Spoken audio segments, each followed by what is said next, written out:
सुप्रभात मंडळी. मी निलिमा पटवर्धन आणि आज पुन्हा एक छानशी गोष्ट वाचून दाखवते. गोष्ट जी आहे ती लिहिलेली आहे सौ विदुला जोगळेकर यांनी आणि गोष्टीचं शीर्षक आहे मोठं होताना. तुमच्या मुलीची तब्येत जरा बरी नाहीये. आम्ही तिला रिक्षातून घरी पाठवत आहोत. लेकीच्या शाळेतून तिच्या शिक्षिकेचा फोन आला आणि तो गडबडला. अरेच्या, सकाळी तर छान होती. स्कूलमध्ये बसताना अगदी हसत खेळत तिनं आपल्याला बाय केलं होतं. काय झालं अचानक आपल्या पिल्लाला? त्याने लॅपटॉपवर चालू असलेली मीटिंग स्वतःसाठी म्यूट करत पायात स्लीपर चढवली आणि लॅच लावत खाली तिच्या रिक्षाची वाट बघत उभा राहिला. रिक्षातून उतरताना तिचा कोमेजलेला चेहरा, गालावर सुकलेले अश्रू, तो पटकन पुढे झाला. तिचं दप्तर घेतलं. सकाळी गारठ्यामुळं घातलेला फुलबाहीचा स्वेटर तिने काढून कमरेभोवती बाहीत बांधला होता. ऐकत नाहीस ग, अजून गारठा आहे आणि स्वेटर कशाला लगेच काढून टाकलास? त्यांनी काळजीनं लेकीला एकदम जवळ घेतलं. त्याला झटकत ती एकदम बाजूला झाली आणि खाली मान घालून अंतरावरून चालू लागली. काय होतंय माझ्या परीला? ताप आलाय का? त्याची काळजी तिचं कपाळ गळ्याखाली स्पर्शून विचारती झाली. ती बोलली काही नाहीच, पण मानेने नकार देती झाली. लिफ्टमधून वर येईपर्यंत ती एकदम शांतच होती. लॅच काढताना मात्र आई कधी येणार बाबा, असं तिनं डबडबत्या डोळ्यानं विचारलं. त्याला एकदम गलबलून आलं. अरेच्छा, मी आहे ना. आई 2 दिवसांसाठी गेली आहे ना, परवा येईलच तिची कॉन्फरन्स संपली की. काय होतंय बेटू तुला, मला सांग बरं. ती शूज काढून तिथंच छोट्या स्टुलावर टेकली. मग अशी अर्धी सोडलेली मीटिंग पुन्हा जॉईन करण्यासाठी तो लॅपटॉपपाशी जात तिला म्हणाला, आवरून झोप जा. टिफिन खाल्लास का विचारत त्याच्या कामाशी कनेक्ट पण झाला. आपल्या सुरक्षित कवचात आल्यावर मात्र तिच्या डोळ्यातून अश्रू मुक्तपणे वाहू लागले. आई जवळ नाही ही भावना दाटून आली. 5 मिनिटांनी त्याच्या लक्षात आलं, अरे ही तर अजून तिथेच बसून आहे. अगं आवर ना बेटू. तो उठत तिच्या जवळ आला. काय होतंय, काही सांगत पण नाहीयेस? थांब, आईला व्हिडिओ कॉल करूया. त्याचा कॉल डिक्लाईन झाला. I am in meeting, will call you later. तिचा टेक्स्ट मेसेज वाचून त्यानं मोबाईल खाली ठेवला. आता मात्र तो लेकीच्या काळजीनं ग्रासून गेला. तिच्या पुढे बसत त्यानं तिचा ओला झालेला चेहरा पुसला. काय झालंय सांग ना मला बरं.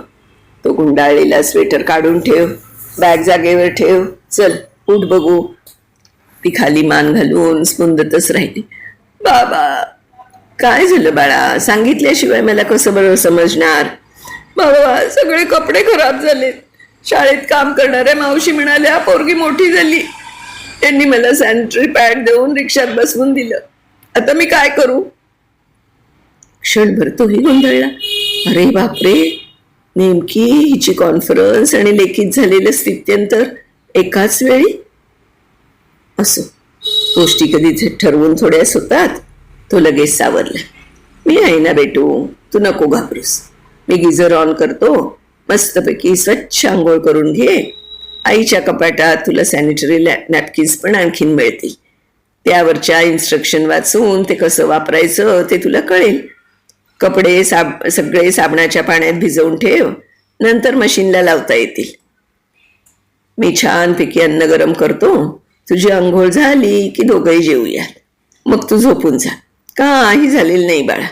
त्यानं तिला थोपटलं. अजून काही त्रास होतोय का?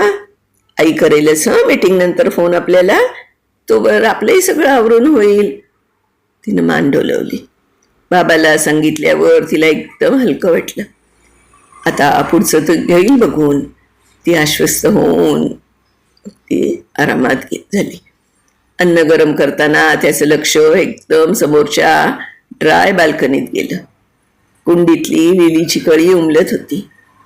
माझी परी देखील अशीच उमलतीये. तो मनाशी हसला. बाबा, मोठं होणं म्हणजे काय हो? स्वच्छ आंघोळ करून आलेली त्याची छोटीशी परी त्याला खुर्चीवर बसताना विचारत होती. तिच्या डोक्यावर मायेनं थोपटत तो म्हणाला, तू नाहीस का? मी कधीपासून विचारतोय तरी काय झालंय ते न सांगणं, कसं सांगावं याचा विचार करणं, कधी सांगावं हे ठरवणं, कुणाला सांगावं याचा अंदाज घेणं, हे सगळं आपल्यात आतल्या आत होणं म्हणजे मोठं होणं बेटा.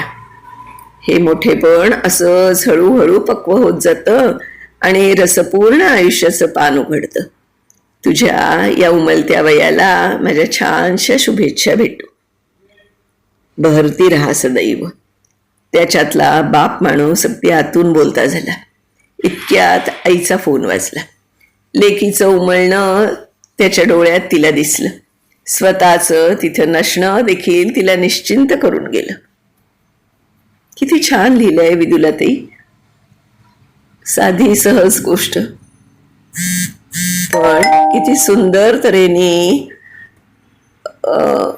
तुम्ही ती सांगितलीत की मुलगी मोठी होते म्हणजे काय. खूप छान समजवलेत.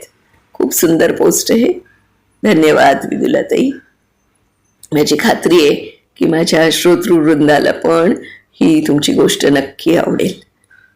धन्यवाद.